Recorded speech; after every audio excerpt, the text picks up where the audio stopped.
I want to start off with an article that was written for Rolling Stone by Jeff Goodell. And he wrote about the nuclear reactors in the United States. And it turns out that we have 31 nuclear reactors in the U.S. that are in the exact same condition as the Fukushima nuclear reactor. Oh, lovely. Okay, then I'm sure we'll be in great shape. This is such a disastrous story, and it's something that's definitely underreported. I haven't read about this anywhere else.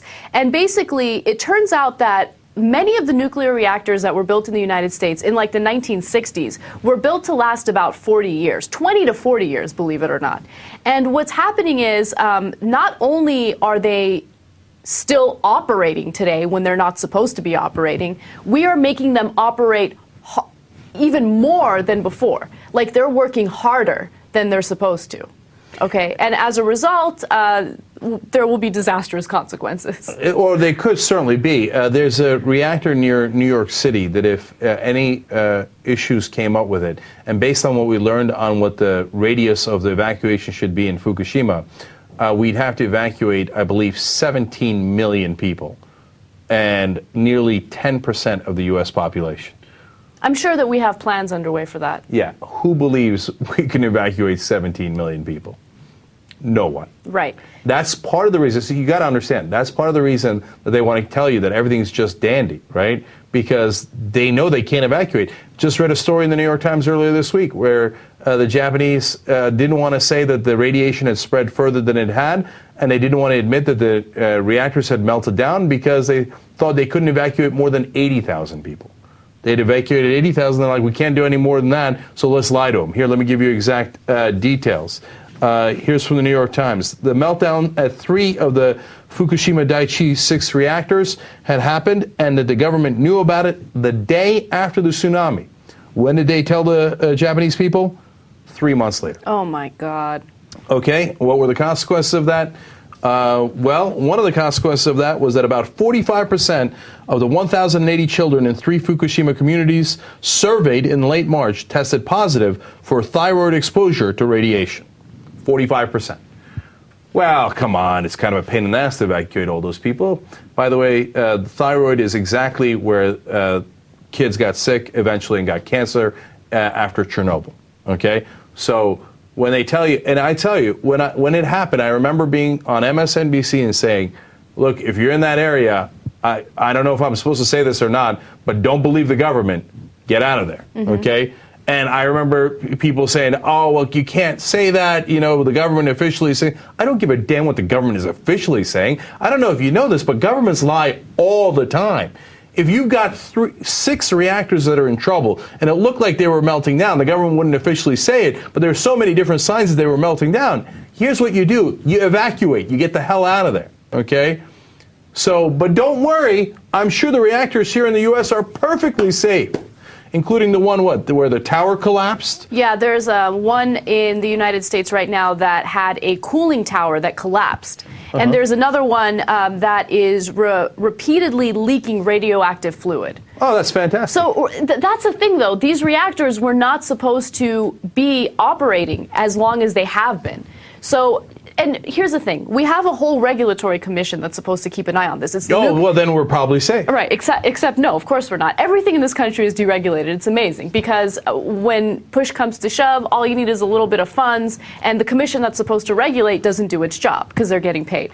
Now, the Nuclear Regulatory Committee is supposed to keep an eye on all these nuclear reactors, but what's happening is the people that are in the nuclear business are either paying them off or their friends. Like what happens is, let's say you are from the NRC and you decide, I don't want to work for the NRC anymore, I want to work in the nuclear business. Ooh, can I guess where they go to work? I'm going to guess it's not McDonald's, that they wind up getting a really nice paycheck from the guys that they were regulating a month ago. That's exactly what happens. And even in cases where the NRC, in cases in the past where the NRC wants to regulate this industry and wants to make sure that they're doing the right thing, what happens is, you know, the nuclear business pays off people in Congress. So what happens is people in Congress will then go to the NRC and say, hey, stop doing your job.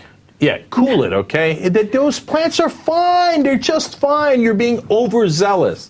And by the way, you think you get those high-paying jobs if you go around busting up the nuclear industry? if you're a pain in their ass and you say, hey, you know what, you got to pay these fines and you can't operate these plants anymore, I don't think you get the job that way. And I can't tell you the number of people in Washington that I have met or talked to, and it's so common that they don't even know they're supposed to hide it. Will tell you, well, obviously I got to take care of my family, so, you know, after the government, obviously I'm going to work for the people that I'm supposed to be keeping a check on. And now in this case it's nuclear energy, in other cases it's everything. It could be oil industry, it could be the food industry, etc. They all plan to work for that industry right after they get out of government. So of course they play ball, so they can feed their family, right? But it's one thing to mess around, and it's disastrous enough in other fields where we have the explosion in the Gulf we did with oil, and you know, we got the mad cow disease when it comes to food, etc.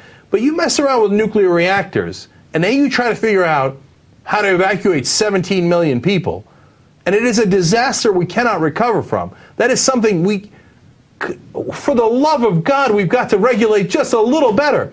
But our system, Anna, is so fundamentally broken. I know. That we can't do anything right, no matter how serious, no matter how grave the consequences are. Hey, the tower fell, who cares? Those guys are going to hire me next week. Yeah, the tower's fine. Who says it fell? It's fine. It's leaking radiation. Radiation never hurt anybody. As with any corporation, they're focused on their bottom line. These repairs cost hundreds of millions of dollars that they are not willing to pay, even though they have the money to pay. They don't want to do that. They rather, you know, keep their profits and not have to pay for any of this. But as with anything in our system right now, money talks. And as you always say, we have to limit the influence of money, right? And unless we don't do that, we're going to have more and more nuclear reactors in the United States that can, you know, have a severe meltdown as long as we have something as small as a power outage. Look, okay, final thing on this. If you don't take the money out of government, and it has to, they have to buy the politicians, they have to buy the regulators, because who's going to pay $100 million to fix something? You think that they're voluntarily, they'd get fired immediately. If the CEO of one of these companies said, hey, you know what, it's a little safer if we repair this valve or whatever it is, or this tower, but it's going to cost us $128 million. So the executives will have to take less money, the shareholders will have to take less money, so let's go ahead and do that. They're like, yeah, that's a pretty good idea. Gone, okay? Gone. End of this, okay? He's fired tomorrow. The new guy comes in and goes, that valve is fine and that tower is fine. Let's move forward. It's unbelievable. Okay, that's reality. They're legally dictated to do that. They must do that. And so when you mess around with nuclear power with something like that, you're asking for a disaster of epic proportions.